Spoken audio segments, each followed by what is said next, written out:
యేసుక్రీస్తు ప్రభువు నామమున సంఘస్థులైన మీ అందరికీ కూడా వందనాలు తెలియజేస్తూ ఉన్నాను. దేవుని వాక్యమును ధ్యానం చేద్దాం. యోహాను సువార్త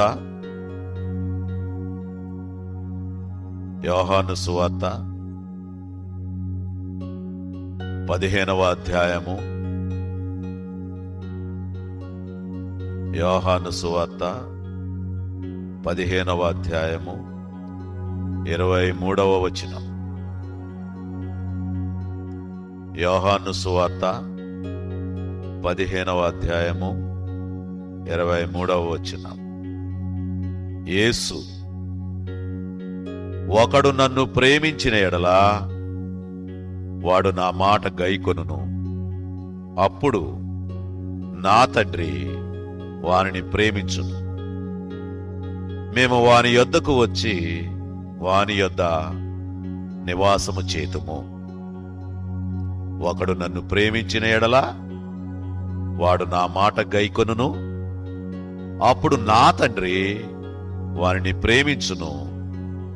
మేము వాని యొద్దకు వచ్చి వాని యొద్ద నివాసము చేతుము. ప్రార్థన.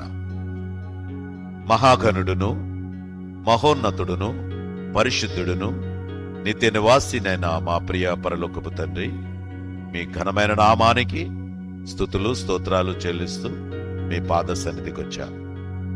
ఇంతవరకు స్తుతించి గణపరిచి ఆరాధించాం. ఇదిగో ప్రభు, మీ వాక్కులు ధ్యానించడానికి అల్పుడనే నన్ను నిలబెట్టి ఉండగా, మరి సంఘములో ఉన్నటువంటి బిడ్డలందరూ ఆత్మపూర్ణులుగా మీ మాటలు విని బలపడడానికి కృప చూపించుమని, అల్పుడనైన నన్ను నీ ఆత్మతో నింపుమని యేసుక్రీస్తు వారి పేరట వేడుకొని ప్రార్థన చేయుచున్నాను మా పరమ తండ్రి. ఆమేన్. ప్రియమైన వారులారా, ప్రభువారు చెప్పే ప్రతి వాక్కు కూడా ఇవేమీ కొత్త మాటలు కాదు, మనం ఎప్పుడు వినే మాటలే. ఎంత విన్నప్పటికీ మనము బలపడ్డామా? ప్రభువు కొరకు జీవిస్తున్నామా అనేటువంటి విషయాన్ని మనము గమనించాలి. ఎందుచేతనంటే ఆయన వాక్కులు ప్రతిదీ కూడా మానవుని ఆత్మ సంబంధంగా బలపరచడానికి. మానవుడు ఎప్పుడూ కూడా దేవునితో సహవాసం కలిగి ఉండాలని, దేవునితోనే ఉండాలని. నేను మనసు పెట్టి బైబిల్ చదువుతూ ఉన్నప్పుడు ఆయన నాకు ఒకే ఒక కోణంలో నాకు ఆయన కనిపిస్తున్నారు.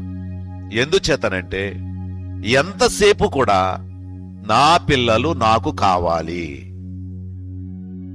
నా పిల్లలు నేను ఉండే చోట ఉండాలి, వాళ్ళు అగ్నిగుండానికి వెళ్ళకూడదు, నిత్య శిక్షకు వెళ్ళకూడదు.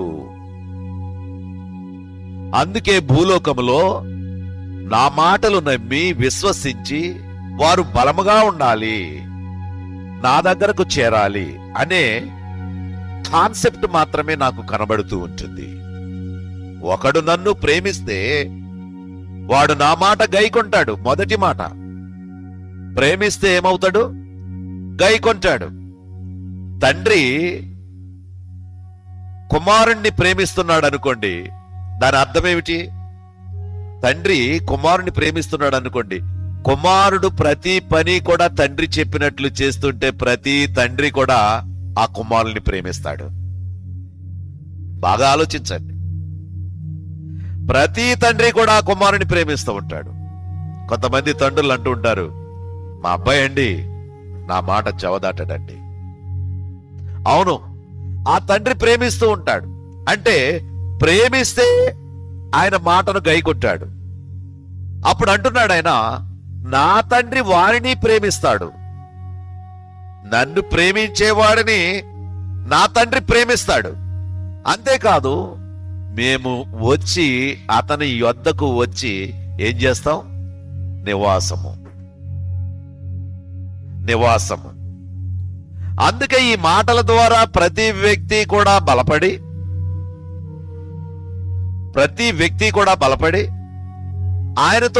ఆయనతో నివాసం మనము చేయాలంటే మనం ఎటువంటి సహవాసం కలిగి ఉండాలి అనేది కావాలి. ఈరోజు సహవాసాలు చెడ్డవైనందునే మనుషులు పాడవుతున్నారు. మనోళ్ళు చూడండి, ఒక వ్యక్తిని బట్టి వాడు ఆ స్నేహితుడిని బట్టి వాడు చెప్పొచ్చు అంట. ఆ స్నేహితుడు చెడ్డవాడైతే వీడు ఎలాంటి వాడో చెప్పేయచ్చు. నీ ఫ్రెండ్ ఎవరో చెప్పరా అంటే పలాని వాడని చెబితే వాడు పరమ చండాలుడైతే వాడిని బట్టి వీడు ఎలాంటి వాడో మనకు అర్థమవుతుంది. అంటే చెడ్డ స్నేహితుడితో నువ్వు స్నేహం చేస్తే నీ బ్రతుకంతా చెడ్డదిగానే ఉంటుంది. మంచి స్నేహితుడితో స్నేహం చేస్తే నీ బ్రతుకంతా కూడా మంచిగానే ఉంటుంది. అలాగే దేవునితో స్నేహం చేస్తే నీ జీవితం అంతా సంతోషంగా ఉంటుంది. అందుకే ఆయన మన యొద్దకు వచ్చి నివాసం చేస్తాడంటే ఇంక అంతకంటే భాగ్యం ఏముంది? అందుకే మొదటిగా తండ్రితో సహవాసం. ఇది చూడండి, యోహాను సువార్త 14వ అధ్యాయం 10వ వచనములో, యోహాను సువార్త 14వ అధ్యాయం 10వ వచనములో, తండ్రి యందు నేను నా యందు తండ్రి ఉన్నామని నీవు నమ్ముటలేదా? తండ్రి యందు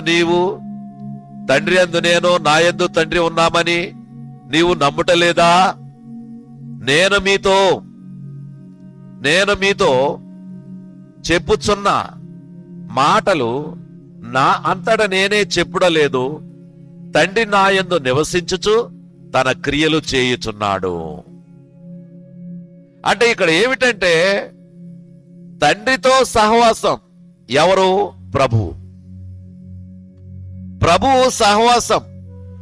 ఏ విషయంలోనూ కూడా తండ్రిని ప్రక్క పెట్టలేదు యేసుక్రీస్తు ప్రభు. అందుకే అంటున్నాడు, తండ్రి యందు నేనును నా యందు తండ్రి ఉన్నామని నీవు నమ్మటం లేదా?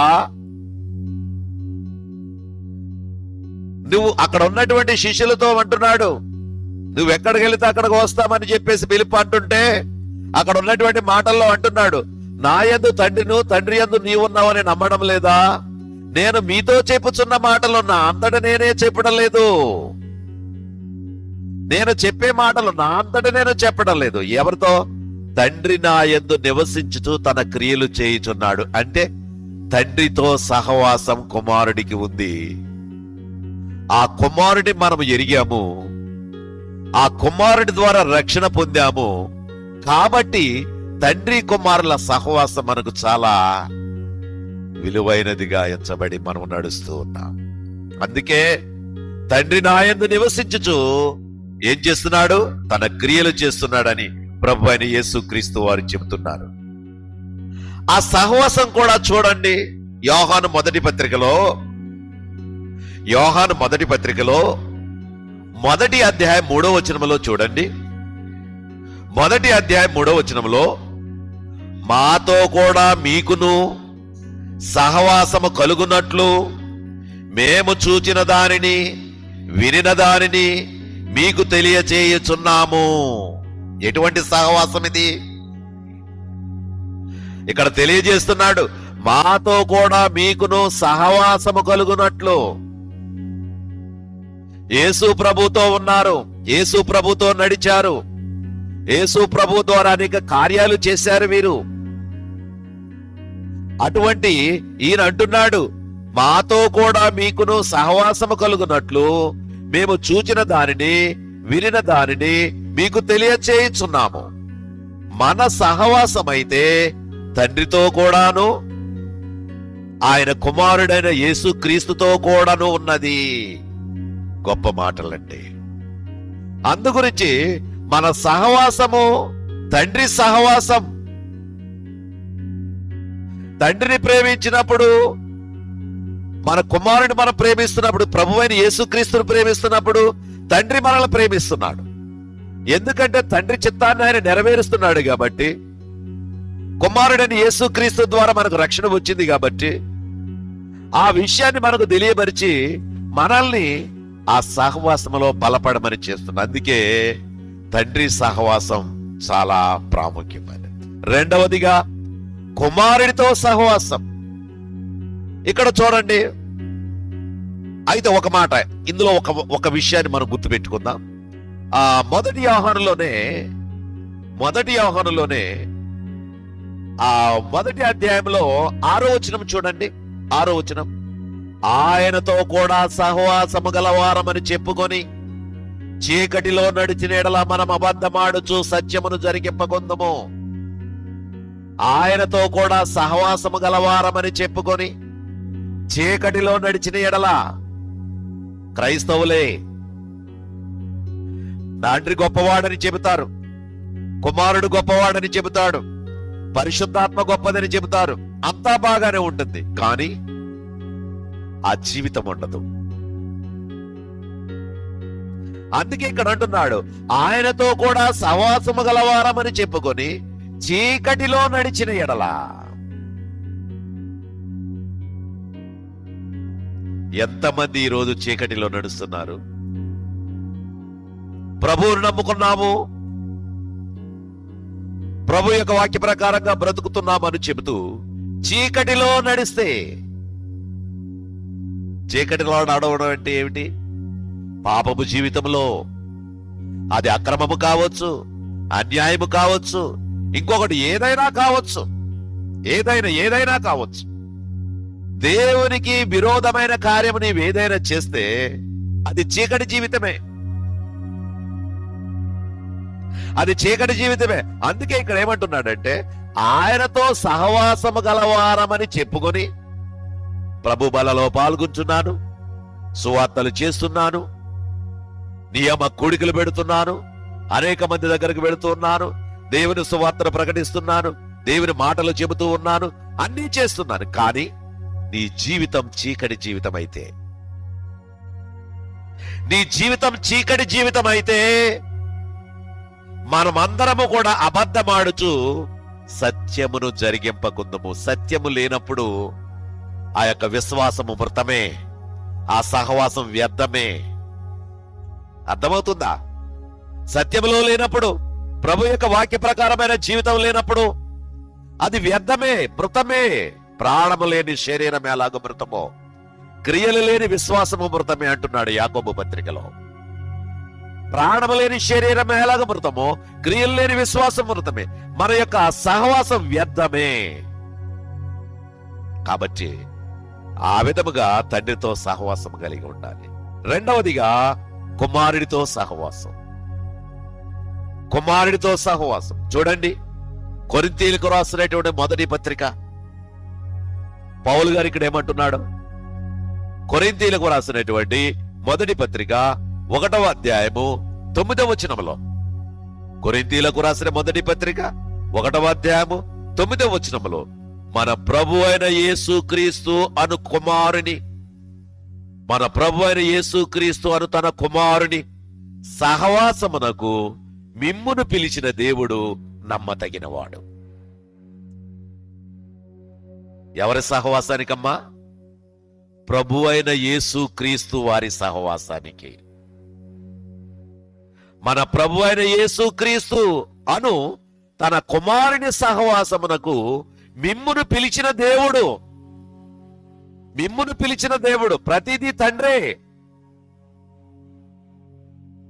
కాబట్టి మిమ్మును పిలిచిన దేవుడు నమ్మదగినవాడు. ఏమండి, ప్రార్థన చేసేటప్పుడు ప్రారంభం ఏమంటాం? పరిశుద్ధుడవైన, నేనైతే పరిశుద్ధుడవైన మా పరలోకపు తండ్రి అంటాను. అంతేకాదు, మహాగణుడు, మహోన్నతుడు, పరిశుద్ధుడు, నిత్య నివాసి అనేటువంటి వాడు అని ఒక తండ్రికి ఘనత, తండ్రి యొక్క విధానం, దాన్ని నేను అక్కడ పెడుతూ ఉంటాను. నా మనసులో ఆ విధంగా ఉంటుంది. అన్ని ప్రభువే అయినప్పటికీ ఆయన తండ్రి అనేటువంటి మాట. అయితే బిగినింగ్, ఆ ప్రేయర్ లో ముగింపులో ఏమంటాం? మా ప్రభువును రక్షకుడునైన యేసుక్రీస్తు నామమున అడుగుచున్నాను తండ్రి. మా ప్రభువును రక్షకుడునైనా యేసుక్రీస్తు నామమున అడుగుచున్నాను తండ్రి. మళ్ళా ఎవరికి? తండ్రికే. తండ్రికే. తండ్రినే అడుగుతున్నాము. ఆయన కుమారుణ్ణి ఇచ్చాడు. ఆ కుమారుడి ద్వారా రక్షణ అనుగ్రహించాడు. ఆ రక్షణ మనం పొందుకున్నాము. అందుచేత ఇటువంటి గొప్ప రక్షణను ఇచ్చిన నీకు నేను ఏమిచ్చి రుణము తీర్చగలను ప్రభువా అని చెప్పి ప్రార్థనలో తండ్రి అని ప్రారంభించి యేసునామమున అడుగుచున్నాము తండ్రి అంటూ ఉంటాం. అదే ఇక్కడ చూడండి, మన ప్రభు అయిన యేసుక్రీస్తు అను తన సొంత కుమారుని సహవాసమునకు మిమ్మును పిలిచిన దేవుడు నమ్మదగినవాడు. యోహాను మొదటి పత్రిక చూడండి, అక్కడ కూడా ఏమంటున్నాడు? యోహాను మొదటి పత్రిక 1వ అధ్యాయము 3వ వచనంలో ఏమంటున్నాడు చూడండి. యోహాను మొదటి పత్రిక 1వ అధ్యాయము 3వ వచనము, మన సహవాసము తండ్రితో కూడాను ఆయన కుమారుడైన యేసుతో క్రీస్తుతో కూడాను ఉన్నది. మన సహవాసము తండ్రితో కూడాను కుమారుడైన యేసు క్రీస్తుతో కూడా ఉన్నది. ఇదే ఇప్పుడు చదువుకున్నటువంటి వాక్య భాగం. కాబట్టి ప్రియమైన సహోదరి సహోదరుడు ఆలోచన చే, కుమారుడు యేసుక్రీస్తు ప్రభు, కుమారునితో సహవాసం. ఇప్పుడు మనం ఇంతసేపు కూడా బలలో ఉన్నాం కదా, ఆయనతో సహవాసం.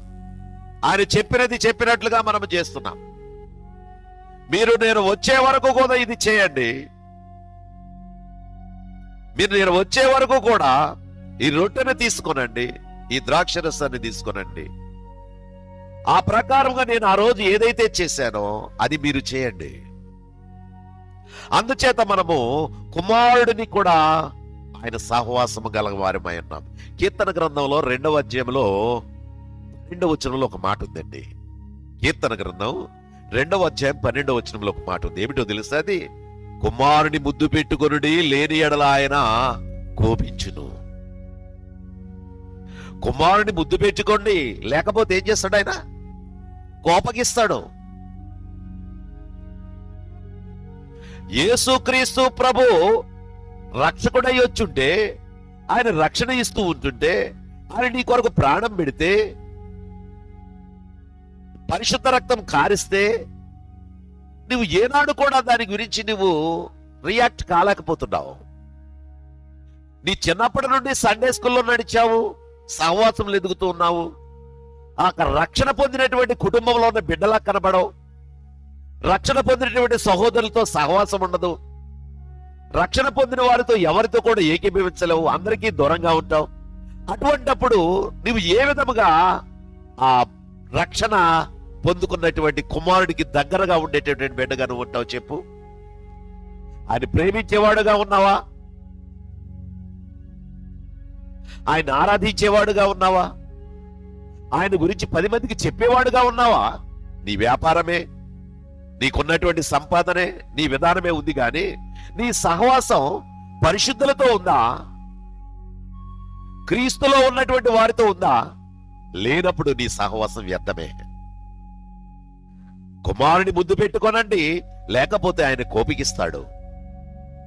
యోహాను సువార్త 3వ అధ్యాయం 36వ వచనంలో కూడా ఆయన వాక్యం ఏం సెలవిస్తుందో చూడండి. యోహాను సువార్త 3వ అధ్యాయం 36వ వచనంలో ఏమని సెలవిస్తుంది? కుమారుని యందు విశ్వాసం ఉంచువాడు నిత్య జీవము గలవాడు. ఎవరి యందు? యేసుక్రీస్తు ప్రభువునందు విశ్వాసముంచువాడు నిత్య జీవము గలవాడు. కుమారునికి విధేయుడు కానివాడు జీవము చూడడు గాని దేవుని ఉగ్రత వాని మీద నిలిచి. చూసారా? కుమారుని ముద్దు పెట్టుకోనండి, లేకపోతే ఆయన కోపకుంచుకుంటాడు. ఎంతకాలం నుండో నువ్వు కుమారుడి దగ్గర ఉంటున్నావు, నీ ప్రేమ కనబడటం లేదు. ఆయన ముద్దు పెట్టుకునే విధానం నాకు ఎక్కడా కనబడలా. ఆయన ధరించుకున్న విధానం కనబడలా. ఆయన చూపించే విధానం కనబడలా. అంటే టోటల్ గా ఆయన సహవాసంలో ఉన్నట్టు కనబడలేదు, కుమారుని సహవాసంలో ఉన్నట్టు కనబడటం లేదు. ఎంత బాధ! ఒక సేవకునికి ప్రతి వ్యక్తి మీద తన ఉద్దేశం కలిగి ఉంటాడు. అంతేకాదు ఆ వ్యక్తుల గురించి ప్రార్థనలు కూడా చేస్తాడు. అది చెప్పుకోవడం. అందులో ఉన్నటువంటి తగ్గింపులో ఉన్నటువంటి వ్యక్తి, జారిపోతున్నటువంటి వ్యక్తి, నిలబడలేని వ్యక్తి ఎవరైనా ఉంటే అతని కోసం నలుగుతూ ఏడుస్తూ ప్రభు సన్నిధిలో వినిపించుకుంటాడు. కారణం ఏమిటంటే కుమారునితో సహవాసము అతని కూడా ఎప్పుడు చూస్తూ ఉన్నాడు. ఎందుకో తెలుసా? రక్షించబడాలని. నువ్వేమనుకుంటావో తెలుసా? నా కుటుంబం ఏమైపోద్దు. ఒకవేళ వాక్యం అన్న తర్వాత అనుకుంటావు, నా కుటుంబం ఏమైపోద్ది, నా బిడ్డలు ఏమైపోతారు, దిక్కులేని వారైపోతారా. ఇది మానవుని. కానీ దానికంటే భయంకరమైనదంటే నిత్య శిక్షకు వెళ్ళిపోతున్నావు నువ్వు. దాని గురించి ఆలోచించు. అగ్నిగుండానికి వెళ్ళిపోతున్నావు నువ్వు. దాని నుండి తప్పించడానికి దేవుడు దీర్ఘ శాంతము గలవాడుగా ఉన్నాడు. ఈ విషయాన్ని నువ్వు బాగా గుర్తుపెట్టాలి. అందుకే కుమారుని యందు విశ్వాసం ఉంచువాడు నిత్య జీవము గలవాడు. కుమారునికి విధేయుడు కాని వాడు జీవము చూడడు గాని దేవుని ఉగ్రత వాని మీద నిలిచి ఉంటుంది. మూడవదిగా పరిశుద్ధాత్ముని సహవాసం కూడా కావాలి. ఏమి సహవాసం? పరిశుద్ధాత్ముని సహవాసం. ఇక్కడ చూడండి, యోహాను సువార్త 14వ అధ్యాయం 16-17 వచనాలు. యోహాను సువార్త 14వ అధ్యాయం 16-17 వచనాలను. నేను తండ్రిని వేడుకుందును, మీ యొద్ద ఎల్లప్పుడూ ఉండుటకై ఆయన వేరొక ఆదరణకర్తను అనగా సత్యస్వరూపియగు ఆత్మను మీకు అనుగ్రహించును. లోకము ఆయనను చూడదు, ఆయనను ఎరుగదు, కనుక ఆయనను పొందనేరదు. మీరు ఆయనను ఎరుగుదురు, ఆయన మీతో కూడా నివసించును, మీలో ఉండును. బాగా ఆలోచించండి. నేను తండ్రిని వేడుకొందును, మీ యొద్ద ఎల్లప్పుడూ ఉండుటకై ఆయన వేరొక ఆదరణకర్తను అనగా సత్యస్వరూపియగు ఆత్మను మీకు అనుగ్రహించును. అదే పరిశుద్ధాత్మ. సత్యస్వరూపియగు ఆత్మను మీకు అనుగ్రహించబడుతుంది. నేను నా తండ్రిని వేడుకుంటున్నాను, అది ఎల్లప్పుడూ మీ యొద్ద ఉండుటకై. ఇప్పుడు ఎవరున్నారండి మనతో? తండ్రి ఉన్నాడా? కుమారుడున్నాడా? ఎవరు లేరు. తండ్రి పరలోకములోనే ఉన్నాడు, కుమారుడు పరలోకములోనే ఉన్నాడు. కానీ మన మధ్య ఇప్పుడు పరిశుద్ధాత్మ ఉంది. ఈ పరిశుద్ధాత్మ సహవాసముతోనే నేను బోధ చేస్తున్నాను. ఈ పరిశుద్ధాత్మ స్వరముతోనే వింటూ మీరు ఆత్మవశులవుతున్నారు. అందుచేత ఇది ఆదరణకర్త. అదే అంటున్నాడు, ఆదరణకర్తను సత్యస్వరూపియగు ఆత్మను మీకు అనుగ్రహిస్తున్నాను. అది మళ్ళా నేను వచ్చే వరకు కూడా అది అక్కడే ఉండాలి మీ మధ్య. యేసు ప్రభు తిరిగి వచ్చే వరకు కూడా ఈ పరిశుద్ధాత్ముడు మనతోనే ఉంటాడు. అందుకే పరిశుద్ధాత్మను దుఃఖపరచకండి, పరిశుద్ధాత్మను కించపరచకండి. పరిశుద్ధాత్మతో నిండుకొనిన వారై పరిశుద్ధాత్మను అవమానించకుండా, పరిశుద్ధాత్మను అపహాస్యం చేయకుండా, నవ్వుల పాలు చేయకుండా ఉండండి. ఆజ్ఞల్లో కూడా ఇచ్చాడు కదండి, నా నామమును వ్యర్థముగా ఉచ్చరించకూడదు. నా నామమును వ్యర్థముగా ఉచ్చరించకూడదు. దేవుని నామమును వ్యర్థముగా ఉచ్చరించకూడదు అన్నాడు. ఈ పరిశుద్ధాత్మను గురించి కూడా చెప్పాడు. కుమారుణ్ణి దూషించినా కూడా ఏమైనా పాప క్షమాపణ ఉంటుందేమో గాని పరిశుద్ధాత్మను దూషించిన వారికి క్షమాపణ లేదు. అందుచు పరిశుద్ధాత్మ చాలా పవర్ అనుకుంటున్నారేమో. ఆయన విడిచిపెట్టి వెళ్ళాడు, దాన్ని మనం వదిలిపెట్టి వెళ్ళాడు. ఆ పరిశుద్ధాత్మ ద్వారా మనం జీవించాలని, ఆయన దగ్గరకు చేరుకోవాలని ఆయన ఆశపడుతున్నాడు. అటువంటి ఆత్మను మనకి ఇచ్చి వెళ్ళాడు.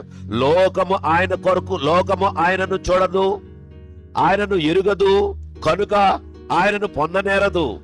ఏమన్నాడు? మనము వేరు, లోకము వేరు. మనము వేరు, లోకం వేరు. మనము తండ్రిని ఎరిగినాము, కుమారుని ఎరిగాము.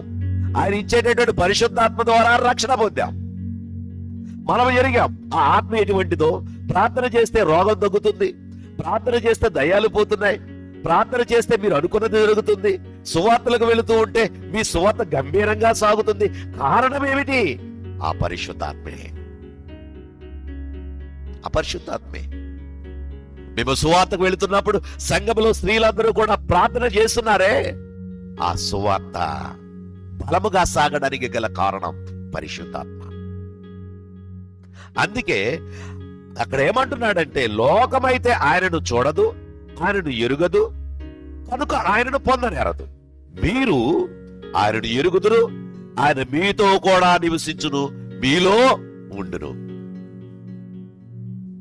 ఈ ఆత్మవశుడిగా నేను మాట్లాడుతున్నాను కదా, సంతోషంగా మాట్లాడుతున్నాను కదా, ఒక బలముగా సాగడానికి గల కారణం పరిశుద్ధాత్మ. అందుకే అక్కడ ఏమంటున్నాడంటే, లోకమైతే ఆయనను చూడదు, ఆయనను ఎరుగదు, కనుక ఆయనను పొందనేరదు. మీరు ఆయనను ఎరుగుదురు, ఆయన మీతో కూడా నివసించును, మీలో ఉండును.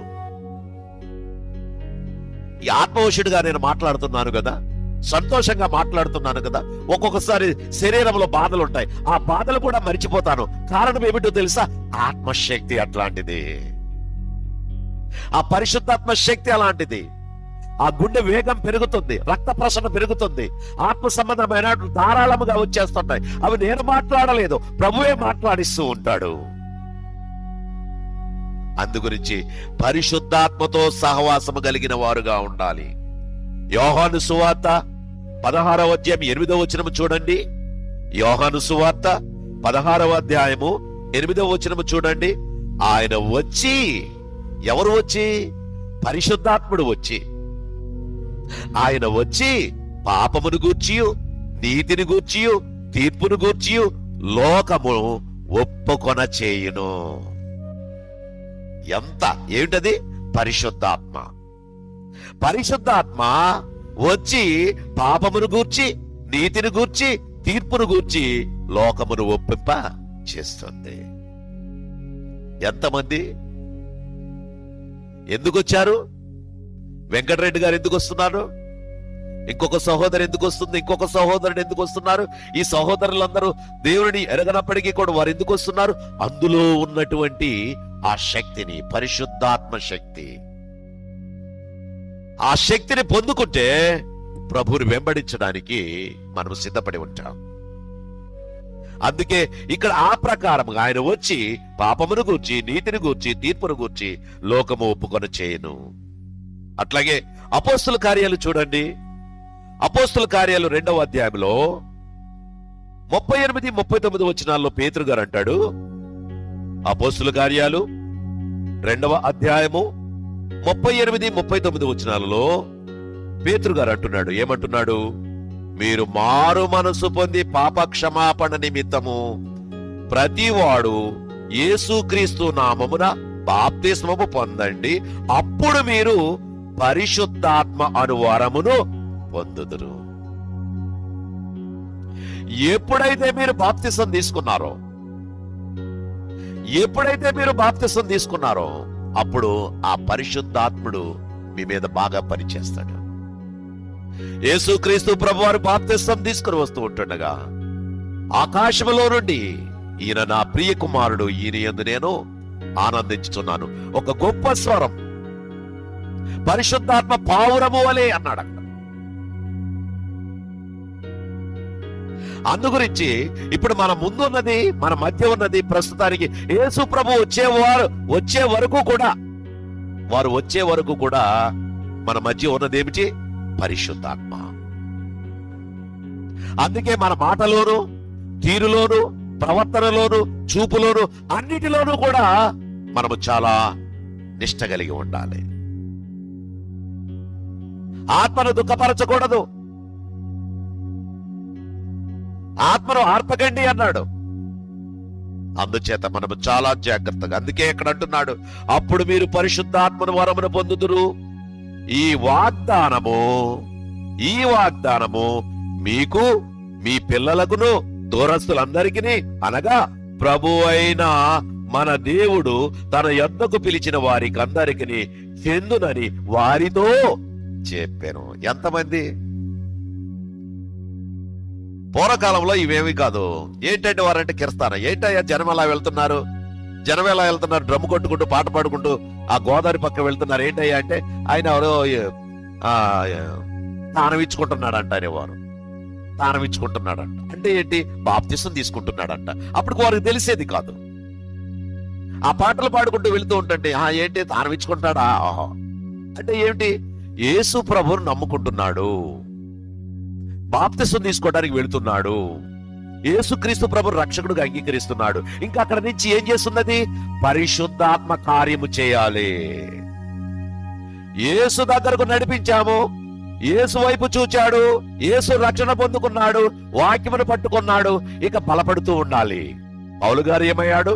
అతను కన్నుల నుండి పొరల వంటివి రాలగా లేచి ఆహారము పుచ్చుకొని బాప్తిసము తీసుకున్నాడు. అంటే ఏమిటంటే కన్నుల నుండి పొరల వంటివి రాలడం అంటే ఏమిటంటే ప్రభువును నమ్ముకొనక ముందు నీలో ఉన్నట్టు ఈర్ష్య, ద్వేషం, కక్ష, అసూయ, పగ, ప్రతీకారం అన్ని కూడా చచ్చిపోవాలి.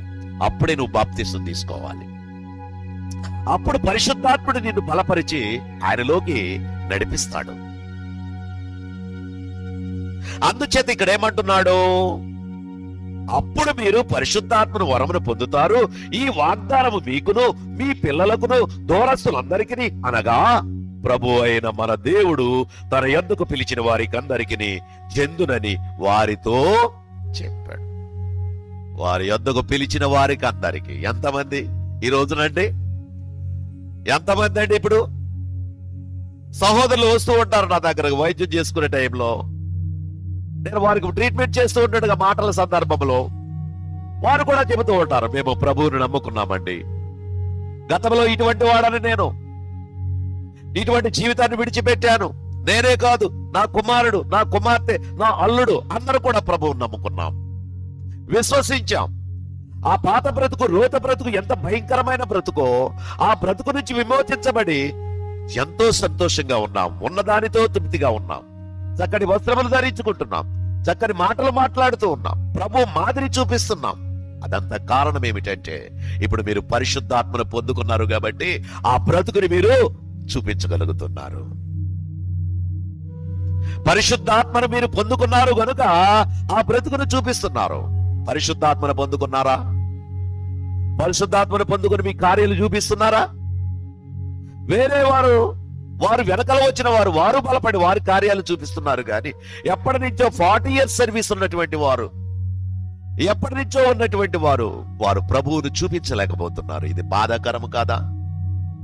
విచారకరము కాదా? ప్రభు కొరకు జీవించేవారా వీరు?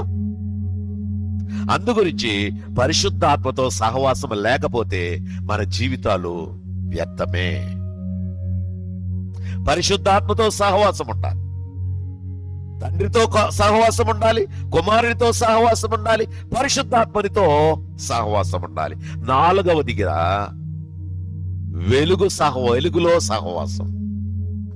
ఏమి సహవాసం అది? వెలుగులో సహవాసం. వెలుగులో సహవాసం. యోహాను సువార్త 8వ అధ్యాయము 12వ వచనము చూడండి. యోహాను సువార్త 8వ అధ్యాయం 12వ వచనము. యేసు ప్రభువారు అంటున్నారు, నేను లోకమునకు వెలుగునై ఉన్నాను, నన్ను వెంబడించువాడు చీకటిలో నడువక జీవపు వెలుగు కలవాడై ఉండునని వారితో చెప్పాను. ఏమంటున్నాడు? I am the light. ఇక్కడ అంటున్నాడు, నేను లోకమునకు వెలుగై ఉన్నాను, నన్ను వెంబడించేవాడు చీకటిలో నడువక జీవపు వెలుగు గలవాడై ఉంటాడు. వెంబడించేవాడు. మీరందరూ వెంబడిస్తున్న వారే కదా, మరి చీకటిలో ఉన్నారా? చీకటిలో ఉన్నారా? ఇక్కడ ప్రభు అంటున్నాడు, చీకటిలో నడువక జీవపు వెలుగు. అంటే నీ లైఫ్. ప్రభువు చెప్పిన మాట ఏమిటది? మాతమ్మ దగ్గర, పునరుత్థానమును నేనే, జీవమును నేనే, నా యందు విశ్వాసం ఉంచువాడు చనిపోయినా బ్రతుకుతాడు, బ్రతికి నా యందు విశ్వాసం ఉంచువాడు ఎన్నటికీ చనిపోడు. ఈ మాట నమ్ముచున్నావా మార్త? ఇక్కడ అంటున్నాడు, నేను లోకమునకు వెలుగై ఉన్నాను, నన్ను వెంబడించేవాడు చీకటిలో నడువక జీవపు వెలుగు గలవాడై యుండునని వారితో చెప్పాను. అందుకే మనము చీకటి వారము కాము. మనము చీకటి వారము కాము. ప్రభు దగ్గరకు వచ్చాము, నిలబడ్డాము, ఒప్పుకున్నాము, ముందుకు వెళుతూ ఉన్నాము, వెలుగు సంబంధులుగా ఉన్నాము, అనేక మందిని ప్రభు వైపు నడిపించాలనేటువంటి ఉద్దేశము కలిగిన వారంగా ఉన్నాం. నడిపిస్తున్నావా? ఆలోచించు. ఆత్మమంట లేని వారుగా ఉంటే ప్రయోజనం ఏముందండి? ఆత్మమంట లేకపోతే నువ్వు రక్షించబడ్డావో లేదో నీకే తెలియదు. అంటే నీ క్రియలు కనబడడం లేదు కాబట్టి తెలియదు. జీవించుతున్నావన్న పేరు మాత్రమే నీకున్నది గాని నీవు మృతుడవే అనే మాట ఏమిటి? అనే వాక్ ఏమిటి? వెలుగు లేదు. ఇక్కడ ప్రభు ఏమో చీకటిలో నడువక జీవపు వెలుగు కలిగి ఉంటాడు అంటున్నాడు. అక్కడేమంటున్నాడు ప్రకటన గ్రంథంలో? జీవించుతున్నావన్న పేరు మాత్రమే నీకున్నది గాని నీవు మృతుడవే, చచ్చిపోయిన వాడవే. కొన్ని సందర్భాల్లో చూడండి, ఆ కుటుంబంలో అతని గురించి పెద్ద పట్టించుకోరు. ఒక అతని గురించి ఎవరు అంటే అతను దైవజనుడు, మంచి విశ్వాసి, ప్రభులో ఉన్నాడు. ఆయన గొడవ ఎందుకులేండి, ఆయన వదిలేయండి, ఆయన ఉన్నా లేనట్టేనండి. ఏమిటి? ఆయన ఉన్నా లేనట్టే అంటే ఏమిటి? మీ గొడవల్లో, మీ కార్యక్రమాల్లో వాటిని ఏకీభవించడు ఆయన. ఆయన ప్రత్యేకమైన వాడు. ఆయన లోకం కొరకు బ్రతికేవాడు కాదు, ప్రభు కొరకు బ్రతుకుతున్నవాడు. నన్ను వాటిల్లో ఇరికించకండి, నన్ను నడిపించకండి అని చెప్పినప్పుడు అతను దేనికి కూడా రానప్పుడు దేవుని పనికి మాత్రమే, న్యాయమైన విధానానికి మాత్రమే, ప్రభు కొరకు జీవించే విధానం మాత్రమే సహకరించేటటువంటి ఆ యొక్క దైవ సేవకుడిని అంటారు అతను దేనికి పని చేయడండి, అతను ఎందుకు పిలవద్దు. ఉన్నా లేనట్టే లెక్క. ఉన్నా లేనట్టే లెక్క అంటే ఏమిటి? అతను దేనికి పని చేయడు. దేనికి పని చేస్తాడు మరి? ఆ దేవుడు అంటాడు, సువార్త అంటాడు, రక్షణ అంటాడు, పాపం అంటాడు, అగ్నిగుండం అంటాడు. అబ్బబ్బా, అతని మాటలు వింటుంటే నాకేం అర్థం కాదు, నా బుర్ర పాడైపోద్ది, నేను కూడా ఏమో పిచ్చోడిని అయిపోతానేమో అనుకుంటా అని అన్నటువంటి మాటలు నేను విన్నాను ఒక చోట. అట్లాంటి మాటలు వస్తాయి. కాబట్టి ప్రియమైన వారులారా, ఇక్కడ చెప్పినటువంటి వాక్కు ప్రకారముగా వాడు చీకటిలో నడవడు, జీవపు వెలుగు కలిగి ఉంటాడు. యోహాను మొదటి పత్రికలో చూడండి, 7వ వచనంలో, మొదటి అధ్యాయం 7వ వచనంలో ఏమంటున్నాడు అక్కడ? అయితే ఆయన వెలుగులో ఉన్న ప్రకారము మనమును వెలుగులో నడిచిన ఎడల మనము అన్యోన్య సహవాసము గలవారమై యుందుము. మధ్యలో ఉంటదన్నమాట. అయితే ఆయన వెలుగులో ఉన్న ప్రకారము మనమును వెలుగులో నడిచిన ఎడల మనము అన్యోన్య సహవాసము గలవారై. ఎంత గొప్ప మాట! అన్యోన్య సహవాసం. అన్యోన్య సహవాసం. సంఘంలో వచ్చేసరికి ఎవరెవరు ఎక్కడి వారో మనకు తెలియదు, ఎవరెవరు ఏ వర్గాల వారో మనకు తెలియదు. పరిశుద్ధాత్మ ద్వారా నడిపించబడిన వారై, పరిశుద్ధాత్మ ద్వారా దేవుని దగ్గరకు వచ్చి ఆయన వెలుగును పొందుకొని వెలుగు సహవాసంలో ఉన్నటువంటి వారు. ఏ సహవాసం అది? వెలుగు సహవాసం. అందుకే సహవాసం వెలుగులో ఉన్న వారితో ఉండాలి. వెలుగులో సహవాసం, చీకటిలో సహవాసం కాదు. చీకటిలో సహవాసం చేస్తారా వెలుగులో ఉన్నవాడు? రకరకాలైనటువంటి లోకస్తులతో సహవాసం చేస్తాడా వెలుగులో ఉన్నవాడు? అందుకే అయితే ఆయన వెలుగులో ఉన్న ప్రకారము మనమును వెలుగులో నడిస్తే మనము అన్యోన్య సహవాసము గలవారమై ఉంటాము. కాబట్టి మనం అందరం కూడా వెలుగు సంబంధం. అందుకే యోహాను మొదటి అధ్యాయంలో 9వ వచనంలో అంటాడు, నిజమైన వెలుగు ఉండెను, అది లోకములోనికి వచ్చుచు ప్రతి మనుష్యుని ఏం చేస్తుంది? వెలిగిస్తుంది. నిజమైన వెలుగు ఉండెను, అది లోకములోనికి వచ్చుచు ప్రతి మనుషుని వెలిగిస్తుంది. ఎవరు? యేసు. ఆయన నిజమైన వెలుగు. అదే కదా ఇక్కడ ఉన్నటువంటి మాట. నేను లోకమునకు వెలుగై ఉన్నాను, నన్ను వెంబడించువాడు చీకటిలో నడువక జీవపు వెలుగు గలవాడయ్యుండునని వారితో చెప్పెను.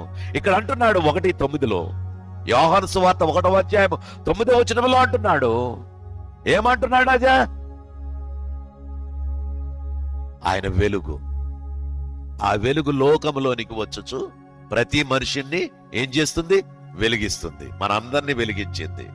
అందుకే బలలో పాల్గొన్నాం, ప్రభుని స్తుతించాం, ఆరాధించాం, మళ్ళా వాక్యం ద్వారా బలపడుతున్నాం, మళ్ళా రీఛార్జ్ అవుతున్నాం, ఆత్మ ద్వారా నడిపింపబడుతున్నాం, ప్రభు దగ్గరకు వెళ్ళాలనేటువంటి గురి. మళ్ళా వచ్చే ఆదివారం వరకు కూడా మరి గురువారం యొక్క బైబిల్ స్టడీ అని గాని, శనివారం ప్రార్థన అని గాని, అలాగే ఆదివారం సండే స్కూల్లోను, అలాగే ఆరాధనలోను, వాక్య పరిచర్యలోను, ఇలా వరుసగా అన్ని క్రమాలలోనూ సాగడం కొరకు మరలా ఇప్పుడు ఏమవుతున్నాం? సన్నద్ధమవుతున్నాం, యుద్ధానికి సన్నద్ధమవుతున్నాం, ప్రభు కొరకు జీవించడానికి సన్నద్ధమవుతున్నాం. ప్రియమైనటువంటి సహోదరి సహోదరుడా, ఆలోచన చేయి, ఆలోచన చేయి. 5వదిగా శ్రమలలో సహవాసం.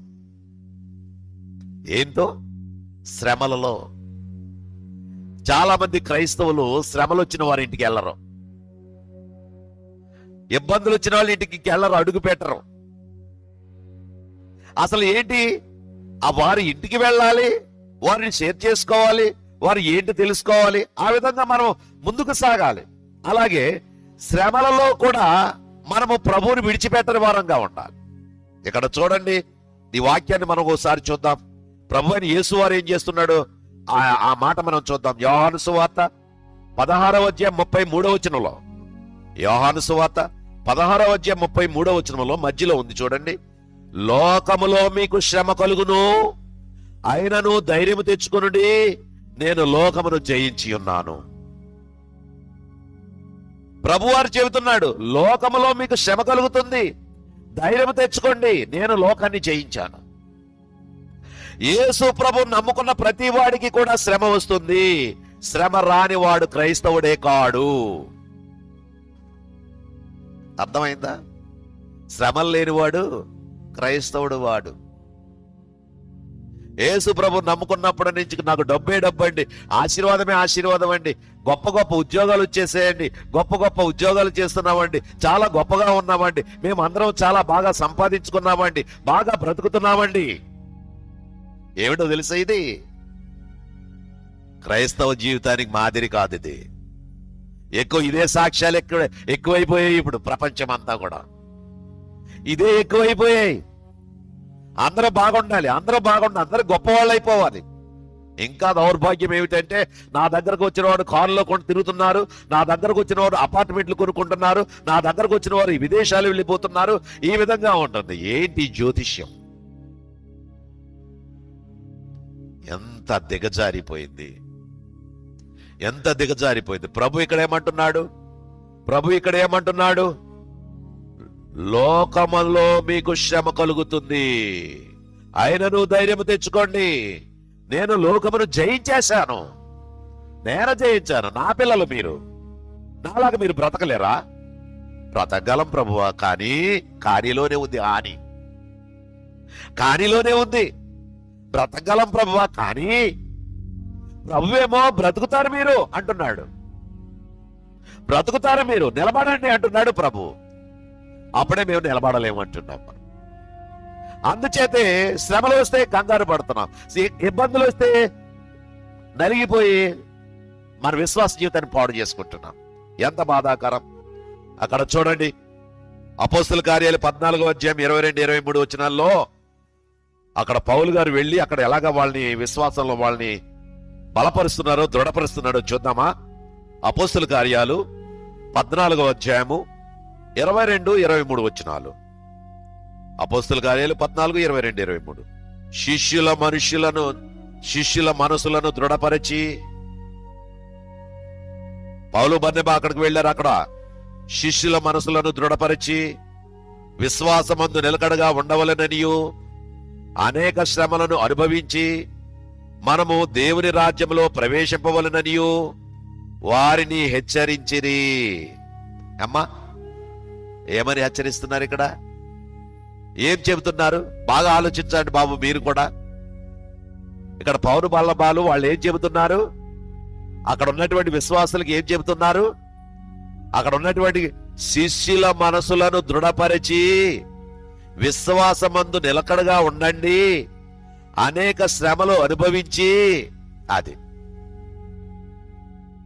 అనేక శ్రమలు అనుభవించి, విశ్వాసంలో మీరు బాగా ఉన్నారంటే శ్రమలు వస్తున్నాయి. శ్రమలు వస్తున్నాయంటే మీరు విశ్వాసంలో బలంగా ఉన్నారు. అక్కడ ఉన్నటువంటి వారు శ్రమలు ఎక్కువైపోయాయి. అందుచేత అక్కడికి వెళ్ళి వాళ్ళతో నిలకడగా ఉండాలని చెప్పి అనేక శ్రమలు అనుభవించి మనము దేవుని రాజ్యములో ప్రవేశించాలి. దేవుని రాజ్యములో ప్రవేశించాలి. అనేక శ్రమలు అనుభవించి దేవుని రాజ్యంలో ప్రవేశింపవలనని వారిని హెచ్చరించిరి. మరియు ప్రతి సంఘములో వారికి పెద్దలను ఏర్పరిచి ఉపవాసం ఉండి ప్రార్థన చేసి వారు నమ్మిన ప్రభువునకు వారు అప్పగించిరి.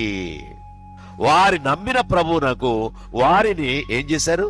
అప్పగించారు. ఎంత పని చేస్తున్నారండి వాళ్ళు? ఖాళీగా కూర్చున్నారా? మనకలాగా కూర్చున్నారా వాళ్ళంతా? అక్కడ పనే పని ప్రభు కొరకే పరుగే పరుగు ప్రభు పని చేయాలి. ప్రభు పని అందరికీ ప్రకటించాలి, అందరినీ నిలబెట్టాలి, బలమైన వాళ్ళుగా ఉంచాలి, ఆయా సంఘాల్లో దీపస్తంభాలుగా పెట్టాలి. ఏ ఒక్క దీపస్తంభము కూడా లూజుగా ఉండకూడదు, బలముగా ఉండాలి. ఆ యొక్క దీపస్తంభాలు వెలిగిస్తాయి కాబట్టి ఆ వెలిగించే దీపస్తంభాలు నిలబెట్టాలి. అందుకే అక్కడ ఏం చేశాడు? పెద్దలను నిర్ణయించాడు. పెద్దలంటే సామాన్యులు కాదు, సంఘ పెద్ద అంటే. సంఘ పెద్ద అంటే సామాన్యులు కాదు. పెళ్లిళ్ళ కాడికి వెళ్ళి సంఘ పెద్దలు పెత్తనం చేసి అది కావాలి ఇది కావాలనేది పెద్దలు కాదు.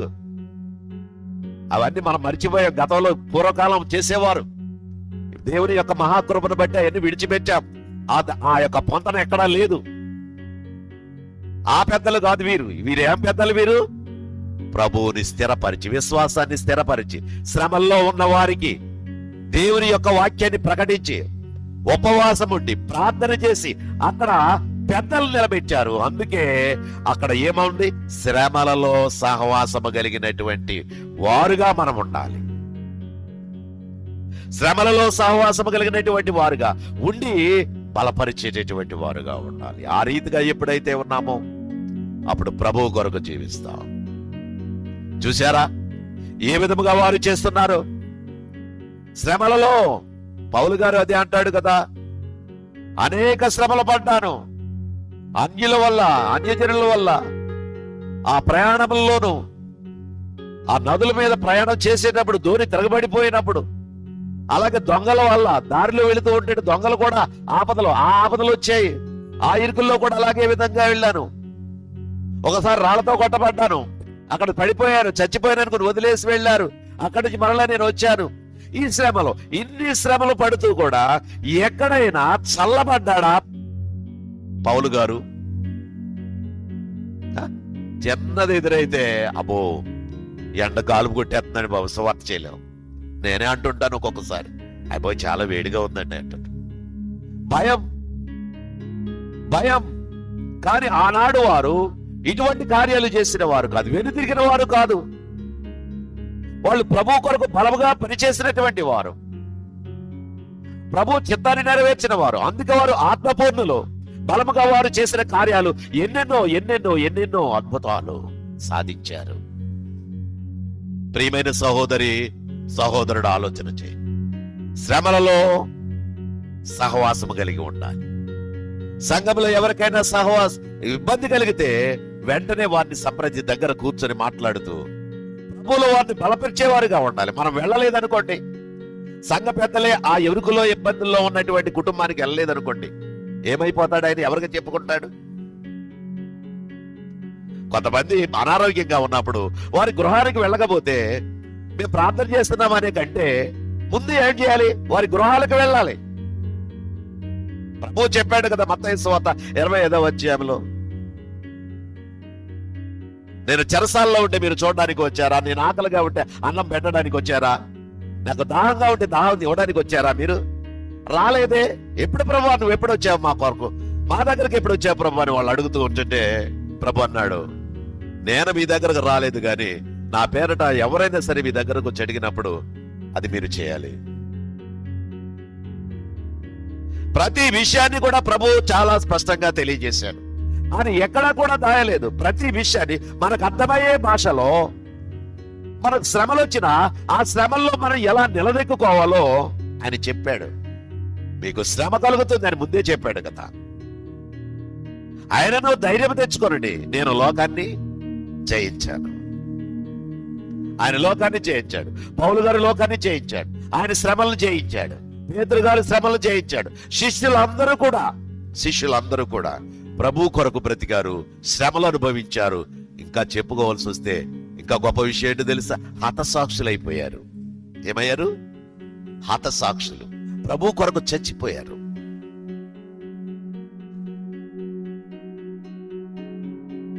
ఆరవదిగా సేవలో సహవాసం. ఎందులో?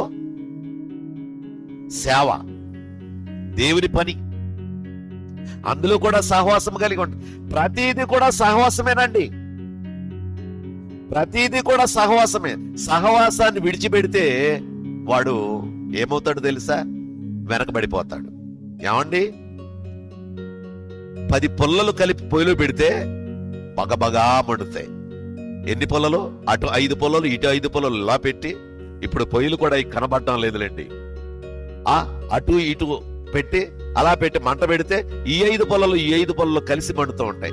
ఆ 5 పుల్లలు 5 పిల్లలు అటు 3 పుల్లలు ఇటు 3 పుల్లల్ని తీసి పారేసి అటో పుల్ల ఇటో పిల్ల వేసి మంట వేస్తే మండుతుందా? సహవాసం లేదు. సహవాసం లేదు. అది కూడా ఏమవుతుంది? ఎర్రగా మండేటటువంటిది ఆరిపోతుంది. ఆరిపోయిన తర్వాత ఎలా ఉంటుంది? ఆ పక్కన పెడితే నల్లగా మసిబొగ్గులాగా ఆ మోళ్ళు, ఆ కాలిపోయిన సగం చిరాగ్గా ఉంటాయి. మండినప్పుడు ఎంతో అందంగా ఉంటాయి. ఆ మంట చల్లారిపోతే వాటిని చూడలేం. అందుకే సహవాసం తప్పనిసరిగా బలమైనదిగా ఉండాలి. అపోస్తుల బోధ యందును, సహవాసం యందును, రొట్టె విరుచుట యందును, ప్రార్థన చేయటి యందును ఎడతెగక ఉండిరి.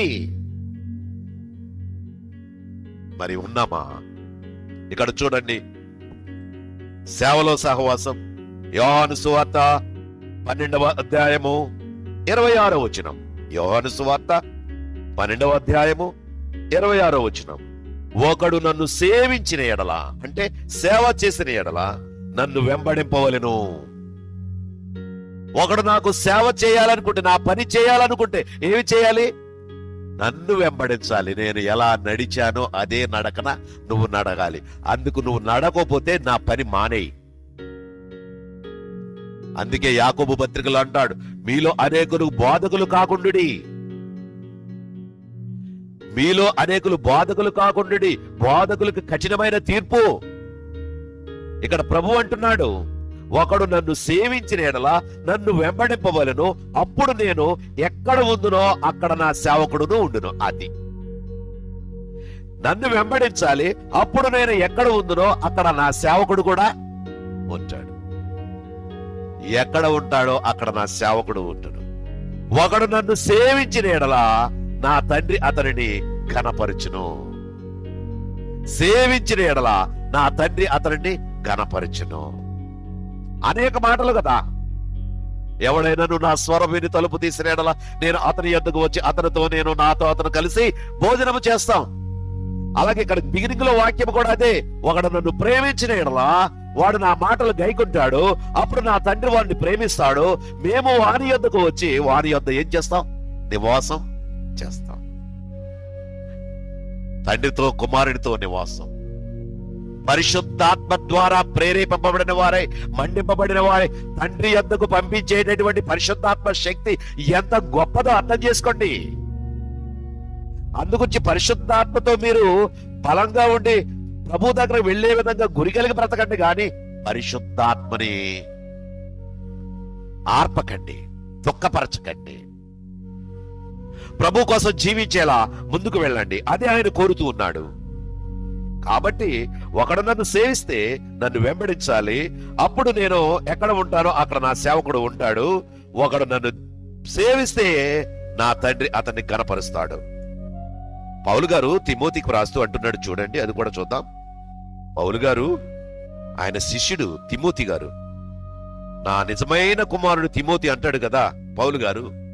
2వ తిమోతిలో, తిమోతికి రాస్తున్న 2వ పత్రికలో 2వ అధ్యాయము 15వ వచనం చూద్దాం. తిమోతికి రాసిన 2వ పత్రిక 2వ అధ్యాయము 15వ వచనం.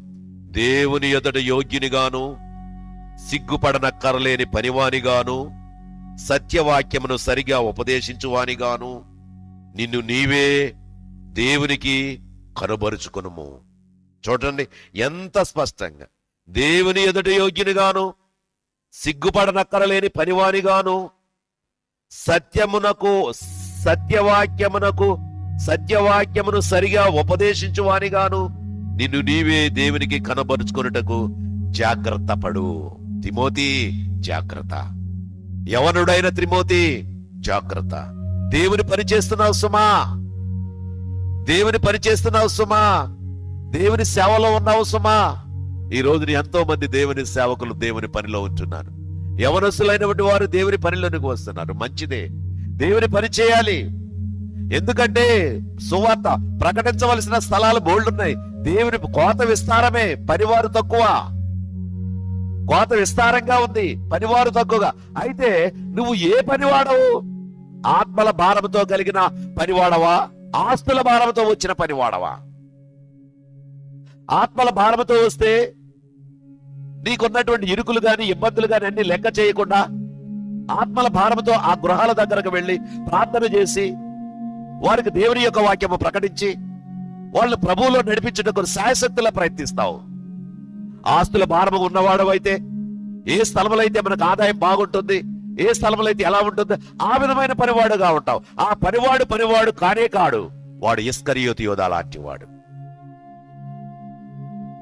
ఇస్కరియోతు యోధా లాంటి వాడు. ప్రభువుని వెంబడించేవాడు కాడు, ప్రభు కొరకు బ్రతికేటటువంటి వాడు కాడు, వేషధారి. అందుకే అంటాడు కదా ఇర్మియాలో, వాళ్ళని నేను పంపలేదు, వాళ్ళ ఇష్టానుసారంగా వచ్చారు, వారు నాలుకలు ఆడిస్తున్నారు, వాళ్ళకి ఇష్టమైనటువంటి మాటలు మాట్లాడుతున్నారు. అటువంటి సేవకుడిగా ఉండొద్దు. ఒకవేళ దేవుని పని చేయాలనుకుంటున్నటువంటి యవనస్తుడా, ఎవరైనా నీ మనసులో కలిగితే నేను కూడా దేవుని పనిలో ఉండాలి, దేవుని పని చేయాలి అని నువ్వు అనుకుంటే నిజమైనటువంటి సేవకుల సహవాసంలో ఉండు. నేను ఒక సహవాసానికి వెళ్ళాను, అని అంటున్నాడు. నాకు ప్రెసిడెంట్ ఇచ్చారండి, ఆయనకి సెక్రటరీ ఇచ్చారండి, అంత గొప్ప మంది 500 మందిలో మమ్మల్ని ఎన్నుకున్నారండి. నిజంగా దేవుడు ఎంత గొప్పవాడండి. మంచిదే, సెక్రటరీగా ప్రెసిడెంట్ గా ఇచ్చి ఏం చేస్తున్నావు నువ్వు? ఏం సాధిస్తున్నావు? పదవుల ద్వారా ఏంటి సాధించేది? ఏ ప్రాంతానికైనా వెళ్ళి సువార్తను ప్రకటించావా? ఏ వ్యక్తినైనా నీ జీవితంలో 2 సంవత్సరాల్లో 3 సంవత్సరాల్లో ఏ వ్యక్తినైనా కలుసుకుని ప్రభువులోకి నడిపించావా? ఆ కుటుంబం ప్రభులో స్థిరపడ్డారు, ఆత్మీయంగా ఉన్నారు అని చెప్పే విధానం కలిగి ఉన్నావా? అలా ఉంటే నీవు నిజమైన సేవకుల సహవాసంలో ఉన్నవాడివే. అందుకే తిమోతికి వ్రాస్తూ అంటున్నాడు, దేవుని ఎదుట యోగ్యునిగాను, సిగ్గుపడనక్కరలేని పనివానిగాను, సత్యమును అనుసరించి సత్యవాక్యమును సరిగా ఉపదేశించువానిగాను నిన్ను నీవే దేవునికి కనబరుచుకొనుటకు జాగ్రత్త. ఎవరు కనబరుచుకోవడానికమ్మా? దేవునికి కనబరుచుకోవడానికి, మనుషులకు కనబరుచుకోవడానికి కాదు, దేవునికి కనబరుచుకోవడానికి. దేవునికి కనబరుచుకోవడానికి మన పని ఎలా ఉందో చూపించాలి. అదే ఆయన కోరుతూ ఉన్నాడు. ప్రియమైన సహోదరి సహోదరుడు, ఆలోచన చేయి. లూకా సువార్త 1వ అధ్యాయం 23వ వచనంలో చూడండి. నిజమైన సేవకుడు, నిజమైనటువంటి పనివాడు గురించి అక్కడ ఉన్నాడు. అతడు సేవ చేయి దినములు సంపూర్ణమైనప్పుడు తన ఇంటికి వెళ్ళెను. అతడు సేవ చేయి దినములు సంపూర్ణమైనప్పుడు తన ఇంటికి వెళ్ళెను. నిజమైన సేవకుడు, దేవుని ఆత్మచేత నడిపబడినవాడు, దేవుని మాటలో అందరికీ తెలియజేసిన వాడు, దేవుడు ఏదైతే చెప్పాడో ఆ ప్రకారంగా నడిచినటువంటి వాడు. అతని పని దినములు, అతని సేవ దినములు సంపూర్ణమైనప్పుడు తన ఇంటికి తిరిగి వెళ్ళాడు. అందుకే సేవ చేయడానికి నీవు ఏమై ఉండాలి? సహవాసం, మంచి సహవాసం కలిగిన వాడవై ఉండాలి. ఏడవదిగా ఇక ముగింపుకొద్దాం. ఏడవదిగా సువార్తలో సహవాసం. ఎందులో సహవాసం అమ్మా? సువార్తలో సహవాసం. ఈ సువార్తలో సహవాసం చాలా గొప్పది. ఏంటది? ఇక చెప్పాడు కదా ప్రభు యేసు వారు, మీరు సర్వలోకానికి వెళ్లి సర్వ సృష్టికి సువార్తను ప్రకటించండి, నమ్మిన వాడు రక్షించబడతాడు, నమ్మని వారికి నేను శిక్ష విధిస్తాను. ఎవరైతే ప్రభుని మరి వెంబడించి సిద్ధపడ్డారో, మరి ఆనాడు శిష్యులు మరి అక్కడి నుంచి బయలుదేరి దేవుని సువార్తను ప్రకటించారు. దేవుని సువార్తను ప్రకటించి మరి ప్రపంచవ్యాప్తముగా వారు ప్రభు దగ్గరకు నడిపించారు. మనం ఏం చేశాం? ఆ రోజు వారు అందరూ కూడా కాలినడకన ధోనిలోను అన్ని కూడా సోవియట్ రష్యా అటు ఇటు అన్ని దేశాలు కూడా వెళ్ళారు. ఇప్పుడు ఫ్లైట్ లో వెళ్ళాలి, అప్పుడు కాలినడకన వెళ్ళారు. తోమాగౌరవ్ కూడా మన ఇండియాకు వచ్చాడు. ఆ ప్రకారం అనేక మంది ఆయా దేశాలు వచ్చారు. వాళ్ళు ఒక చోట ఉండలేదు. అందుకే మీరు సర్వలోకమునకు వెళ్ళి సర్వ సృష్టికి సువార్తను ప్రకటించండి అనే వాక్కు వారికి వచ్చింది. అదే వాక్కును మనం పట్టుకుంటున్నాం. అంత ప్రకటించకపోయినా మనము ఆ సహవాసంతో కొన్ని ప్రాంతాలను ప్రకటించగలుగుతున్నాం. ఆత్మల భారంతో ప్రకటించగలుగుతున్నాం. ఫిలిప్పీయులకు రాసిన పత్రిక 1వ అధ్యాయము 3 నుండి చూద్దాం. మొదటి దినము నుండి ఇది వరకు సువార్త విషయములో మీరు నాతో పాలువారు ఎండుట చూచి మీలో ఈ సద్గిని ఆరంభించువాడు యేసుక్రీస్తు దినము వరకు దానిని కొనసాగించునని రూఢిగా నమ్ముచున్నాను. ఏమంటున్నాడండి? మీలో ఈ సక్రియ ఆరంభించిన వాడు యేసుక్రీస్తు దినము వరకు దానిని కొనసాగించునని రూఢిగా నమ్ముచున్నాము. కనుక మీ అందరి నిమిత్తము సేవ చేయు ప్రతి ప్రార్థనలో ఎల్లప్పుడూ సంతోషముతో ప్రార్థన చేయుచు నేను మిమ్మను జ్ఞాపకము చేసుకున్నెప్పుడెల్లను నా దేవునికి కృతజ్ఞతాస్తుతులు చెల్లించుచున్నాను. నా బంధకముల యందును నేను సువార్త పక్షమున వాదించుట యందును వానికి స్థిరపరచుట యందును దానిని స్థిరపరచుట యందును మీరందరూ ఈ కృపలో నాతో కూడా పాలివారై ఉన్నారు గనుక నేను మిమ్మును నా హృదయంలో ఉంచుకొని ఉన్నాను. చూసారా? సువార్త సహవాసం. వాళ్ళందరికీ కృతజ్ఞతలు చెప్పుకుంటున్నాడు పౌలు గారు. నాతో పాలి అయినటువంటి వారు, నాతో కలిసి వచ్చినటువంటి వారు, నాతో కలిసి సువార్త ప్రకటించినటువంటి వారు అందరికీ కూడా అయ్యా ఆ ఆనందం వేరండి, ఆ పని ఆనందం వేరండి, ఆ సంతోషం వేరండి. అందుకే అక్కడ అంటున్నాడు క్రీస్తు 8వ వచనంలో చూడండి, క్రీస్తు యేసు యొక్క దయారసమును బట్టి మీ అందరి మీద నేనెంత అపేక్ష కలిగి ఉన్నానో దేవుడే నాకు సాక్షి. మీరు శ్రేష్టమైన కార్యములను వివేచింపవారగుటకు మీ ప్రేమ తెలివితోనూ సకల విధములైన అనుభవ జ్ఞానముతోనూ కూడినదై అంతకంతకు అభివృద్ధి పొందవలెననియు ఇందువలన దేవుని మహిమయు స్తోత్రములు కలుగునట్లు మీరు యేసుక్రీస్తు వలననైన నీతి ఫలములతో నిండుకొనిన వారై క్రీస్తు దినమునకు నిష్కపటులను నిర్దోషులను కావాలనని ప్రార్థించుచున్నాను, వేడుకుంటున్నాను. అందుకే ఇక్కడ ఏమంటున్నాడు? సువార్తలో సహవాసం కలిగి ఉండాలి. సువార్తలో సహవాసం కలిగి ఉండాలి. సువార్తలో ఉన్నటువంటి సహోదరులు, ప్రస్తుతానికి మాలో 10 మంది సహోదరులు 2 సంఘాలలో కలిసి సువార్త చేస్తున్నారు. ఆ 10 మందితో సువార్తకు వెళుతూ ఉన్నాం. అందరూ కూడా సహవాసం కలిగి ఉండాలి. అందటికంటే గొప్ప పని, దొడ్డ పని, ప్రభు ఇచ్చిన పని. బలహీనుడు అనేటువంటి నన్ను కూడా అప్పుడప్పుడు శరీర బలహీనతలు వచ్చి మరి బలహీనమైనప్పటికీ కూడా ఆ సహవాసం వారితో బలపెడుతున్నాను. ఎంత ధన్యత! ఇక్కడ ఉన్నటువంటి ఫిలిప్పీ రాసిన పత్రికలో పౌలు గారు ఇచ్చినటువంటి స్టేట్మెంట్ ను చూస్తే నిజంగా ప్రతి పనివాడికి, ఆయనతో నడిచిన ప్రతి వానికి కూడా ఆ విషయాన్ని మరిచిపోకుండా నా పాలివారు. అందుకే సువార్త సహవాసం చాలా గొప్పది. దేవుని సంఘానికి అది ఎంతో విలువైనది. అందుకే ప్రతి సంఘము కూడా ఏం చేయాలి? సువార్త ప్రకటించాలి. బలమైన సహవాసంతో సువార్త ప్రకటించాలి. మీరు సువార్త ప్రకటించడానికి రావడం లేదు కొంతమంది. సిగ్గుపడుతున్నారు. నాకేమిటి అనుకుంటున్నారు, మీరే అలాగనుకుంటే ఎవరిగో. కాబట్టి దేవుని సువార్తల సహవాసంలో కూడా ఉండి బలమైన బిడ్డలుగా ఉండండి. అట్టి కృప దేవుడు మీ అందరికీ అనుగ్రహించునుగాక. ప్రార్థన. పరిశుద్ధుడమైన మా ప్రియ పరలోకపు తండ్రి, ఇదిగో ప్రభు, 7 సహవాసాలు మమ్మల్ని పెట్టి నిలబెట్టి నడిపించారు. ఇదిగో నాయన, అల్పుడనే నన్ను బలపరచండి. బిడ్డలకు ఈ యొక్క వాక్యాలు ఇచ్చి ఉండగా ఆత్మ నడిపింపుతో వారు అందరూ అర్థం చేసుకొని అందులో ఉన్న సారాంశాన్ని గ్రహించి ఆత్మవశులు కావడానికి కృప చూపించండి. అయ్యా, మీ పరిశుద్ధాత్మను మాకు ఇచ్చారు. ఈ పరిశుద్ధాత్మ ద్వారా మండింపబడి మీ పని చేయడానికి, మా చివరి శ్వాస వరకు నమ్మకముగా పనిచేసి మీ దగ్గరకు రావడానికి మమ్మల్ని ప్రతి వారిని సిద్ధపరచుమని మా ప్రభువును రక్షకుడునైన యేసుక్రీస్తు నామమున వేడుకొని ప్రార్థన చేయుచున్నాము మా పరమ తండ్రి. ఆమేన్.